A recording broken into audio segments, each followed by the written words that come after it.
এরকম লোক হবে বাংলাদেশে হাজারো।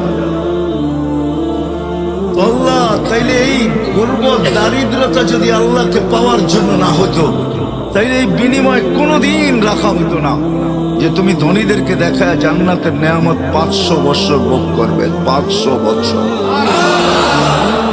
না। কামরাঙ্গীর চরেও কিছু দোকান আছে, রিক্সাওয়ালা সামনে দিয়ে যায় আর মনের ভিতরে আগুন জ্বলতে থাকে, আর কখনো কখনো অভিযোগও আল্লাহর বিরুদ্ধে করতে থাকে যে আল্লাহ আজ পর্যন্ত তো এতটুকু পয়সা দিলা না যে এই দোকানটায় ঢুকি আর এইখানে কি তৈরি হয়, কমসে কম একটা আইটেম হলেও খাই বা একটা আইটেম হলেও বাড়িতে নিয়ে যাই। এরকম দোকান নাই কামরাঙ্গীর চরে? আপনাদের এই মার্কেটেই আছে। ফাস্ট ফুড যেখানে বিক্রি করে, ভালো ভালো নামি দামি হোটেল যেগুলা বিকালে চালু হয় রাত্র 1টা-1:30 পর্যন্ত চলে, গ্রিল শিরিল বার্গার সার্গার কত রকমের আইটেমের খাওয়া, ঠিক না?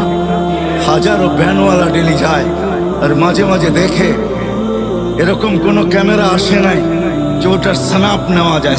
স্ন্যাপ বুঝেন? চিত্র নেওয়া যায় যে ওই সময় ওর দিলের ভিতরে কি বলতে থাকে, কেননা ওর ঘরের বাচ্চারাও মনে চায় যে এই খাওয়া খাই, ঠিক না? হ্যাঁ, ওর দিলের অবস্থা কি হয়। এই জন্য দারিদ্র তো আল্লাহকে পাওয়ার জন্য, নাইলে আল্লাহ এত বড় পুরস্কার কোনোদিন রাখতেন না যে তুমি 500 বছর ভোগ করবে। ধনীরা দেখতে থাকবে গ্লাসের এই দিক থেকে, তুমি থাকবে ওই পারে, এরা থাকবে এই পারে। তুমি খাবে বার্গার, তুমি খাবে মুরগি ফ্রাই, তুমি খাবে গ্রিল। ওটা জান্নাতের গ্রিল, দুনিয়ার গ্রিল না। জান্নাতের গ্রিল, জান্নাতের। 500 বছর দেখায় দেখায় খাবে আর ঘড়িতে টাইমিং উঠতে থাকবে। যেদিন 500 বছর ওকে হবে, হাদিসের শব্দ এইটাই, তামাত্তাউ 500 আম হাত্তা ইয়াদখুলাল আগনিয়া। আল্লাহ বললে 500 বছর পুরা করো, তারপরে তোমাকে ধনীদেরকে জান্নাতে যেতে দেব, এর আগে দেব না। দারিদ্র তো আল্লাহ দিয়েছেন আল্লাহকে পাওয়ার জন্য, যৌবনও দিয়েছেন আল্লাহকে পাওয়ার জন্য। জীবনের এক একটা মুহূর্ত যেটা পাইতেছি, সকাল থেকে যে বিকাল পর্যন্ত পাইলাম, এটাও দিছিলেন আল্লাহকে পাওয়ার জন্য। যদি এটা না হইতো তাইলে সূর্য উঠার সময় এই কথা কোনোদিন বলতো না, আনা ইয়াউমুন জাদীদ, আমি নতুন দিন, আলা আমালিকা শাহিদ। ও কামরাঙ্গীর চরের মানুষ, আনা ইয়াউমুন জাদীদ, আমি নতুন দিন, আলা আমালিকা শাহিদ, তোর কর্মের উপরে আমি সাক্ষী। ফাগতানিম, সুবর্ণ সুযোগ মনে কর, লান আউদ ফি হায়াতিকা আবাদা, হতে পারে আর কোনোদিন আমি তোর জীবনে উদিত নাও হতে পারি। সকাল থেকে সন্ধ্যা পাওয়া, এটাও আল্লাহকে পাওয়ার জন্য, নাইলে সূর্য এই কথা বলতে বলতে উঠতো না কোনোদিন। তাইলে আল্লাহর রসুল চিৎকার দিয়ে এই সতর্কতা কোনোদিন করতেন না, ইদা আসবাহতা ফালা তানতাযিরিল মাসা, সকাল মিলল তো সন্ধ্যার অপেক্ষা করো না, ওয়া ইদা আমসাইতা ফালা তানতাযিরিস সাবাহ, সন্ধ্যা মিলল তো সকালের অপেক্ষা করো না। বললো কি করব? বলে বাদিরু বিল আমাল, আল্লাহকে পাওয়ার জন্য দৌড় লাগাইতে থাকো, দৌড়। ফাফিরু ইলাল্লাহ, দৌড়াও আল্লাহর দিকে, কেননা তোমার সব কিছু, ঝুপড়িওয়ালার ঝুপড়িও, অট্টালিকাওয়ালার অট্টালিকাও, রাজার রাজত্ব, প্রত্যেক ব্যক্তিকে যা কিছু দিছেন সব আল্লাহকে পাওয়ার জন্য। আল্লাহকে পাওয়ার জন্য যদি না হইতো তাহলে এই কথা কোনোদিন আসতো না। যার 2টা মেয়ে আছে, সে তাদেরকে সঠিক শিক্ষা দিল, সঠিক পাত্রে তাকে অর্পণ করলো, তো আল্লাহর রাসূল বলতেছে আমি তোমাকে জান্নাতে রেখে দিতেছি। এই কথা কোনোদিন বলা হইতো না সন্তানও আল্লাহকে পাওয়ার জন্য, এই কথা কোনোদিন বলা হইতো না। তাইলে যে ইদা মাতাল ইনসান ইনকাতা আনহু আমালুহু ইল্লা সালাস, এই কথা কোনোদিন হইতো না বলা যে মানুষ যখন মারা যায় আমলের সমস্ত সেক্টর খাতা বন্ধ হয়ে যায়, কিন্তু 3টা কোনোদিন বন্ধ হয় না, ওয়ালাদুন সালিহুন ইয়াদউ লাহ, নেক সন্তান যে মা বাবার জন্য হাত উঠায় দোয়া করে।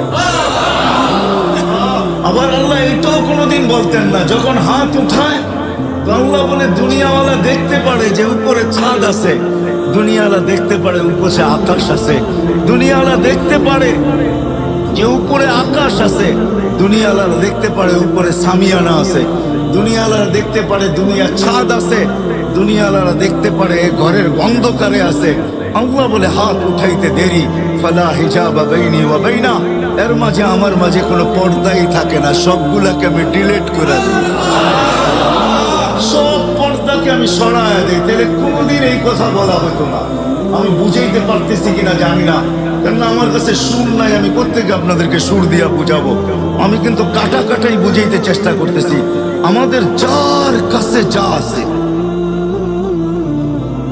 সব কিছুর উদ্দেশ্য হলো আল্লাহকে পাওয়া। আমি দু চারটা উদাহরণ দেখাইলাম। ধনীর ধন আল্লাহকে পাওয়ার জন্য, আল্লাহ যাকে ধন দিছেন আল্লাহকে পাওয়ার জন্য দিছেন। আপনি আর কতটুক ধনের মালিক এটা যদি না হইতো তাহলে আব্দুর রহমান ইবনে আউফ কোনোদিন বলতেন না এই কথা। যাকে আল্লাহ ধন দিছিলেন কতটুকু, যেদিন দুনিয়ার থেকে বিদায় নেন ওই দিন ওনার ক্যাশ কোটি টাকা। কত? কয় টাকায় হয়?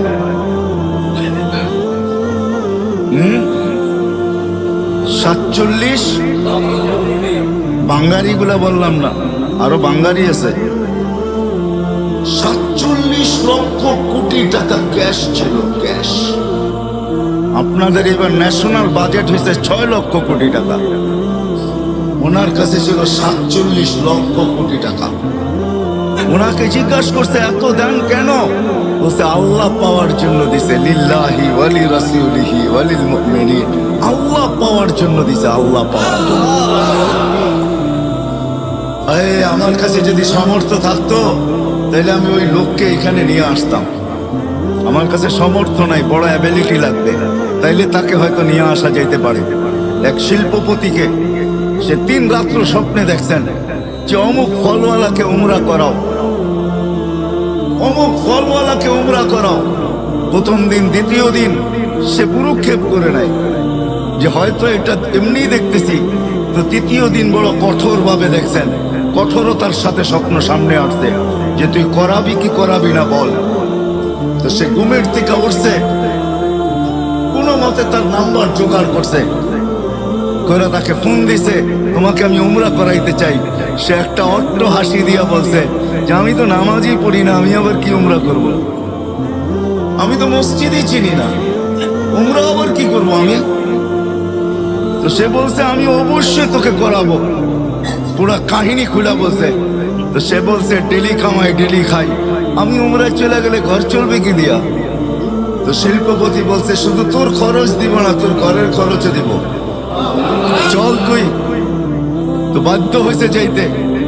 উমরার থেকে যখন ফিরত আসতেছেন, যেদিন ফিরত আসবেন গাড়িতে উঠবে, এয়ারপোর্টের দিকে রওনা হবে, তো বলছে মালিক 2 রাকাত নামাজ পড়া নিতে চাই। আবার জীবনে আসা হয় কি না হয় জানি না। তো বলছে পড়া নেই। প্রথম রাকাত পুরা করছে, দ্বিতীয় রাকাতে যখন দ্বিতীয় সেজদায় গেছে আর ওঠে না, লম্বা সময় চলে গেছে, ওঠে না। শরীরে যখন হাত দিছে তো দেখে আর দুনিয়াতে নাই, চলে গেছে। তো শিল্পপতি ভাবতেছে মৌতটা আমার হইল না কেন, ওর হইল কেন? দাফন কাফন করে চলে আসছে বাড়িতে। জিজ্ঞাসা করছে কি কাজ করতো, এর আমল কি ছিল? এত জামাজি পড়তো না, মসজিদই চিনতো না, আবার আমল কিসের? বলছে এরকম মৌত হলো তো হলো কি করে? কোন সূত্র অবশ্যই থাকবে। বলে সূত্র একটাই আছে, হয়তো হইতে পারে। বলে সেই সূত্র কি? বলে ফল বেচা যখন বিকালে বাজার করে ফিরতো, তো আমাদের প্রতিবেশী এক বিধবা আছে, কিছু এতিম বাচ্চা সাচ্চা নিয়া আর ঘরের জন্য যা আনতো তাই কিনা নিয়ে আসতো এদের জন্য। বাহিরে রাইখা আওয়াজ দিত, বোন বাজার বাহিরে রাইখা গেছি, ভিতরে নিয়ে যাস। বলে এই আমলটাই তার ছিল। তো শিল্পপতি বলতেছে হ্যাঁ, এই আমলের কারণেই তার এই মৌত। সত্য এটাই। আমার কথা যদিও আমি বুঝাইতে পারতেছি না, সত্য এটাই। যাকে যা দিছেন। তো ওই ধনী ব্যক্তি এখনো বেঁচে আছে। সে বলে ঠিক আছে, তোমাদের দায়িত্ব আমি নিলাম যতদিন বেঁচে থাকবো, আর এই বিধবার বা দায়িত্ব আমি নিলাম যতদিন পর্যন্ত বেঁচে থাকবো। তো তোমরা শুধু আমার জন্য এতটুকু দোয়া করো যে আমারও যেন মৌত এর মতোই হয়, যে মৌত আমি সচক্ষে এর দেখলাম। ধনীকেও ধন দিছেন আল্লাহকে পাওয়ার জন্য, রাগ হয় না, বাড়ি এলাকাও বাড়ি দিছে আল্লাহ পাওয়ার জন্য। সুন্দরীও কেউ সৌন্দর্য দিছেন আল্লাহ পাওয়ার জন্য, যুবতীকেও যৌবন দিছেন আল্লাহ পাওয়ার জন্য, দারিদ্রকেও দারিদ্রতা দিছেন আল্লাহ পাওয়ার জন্য, রাজাকে রাজত্ব দিছেন আল্লাহ পাওয়ার জন্য। আল্লাহ যদি এটা না হইতো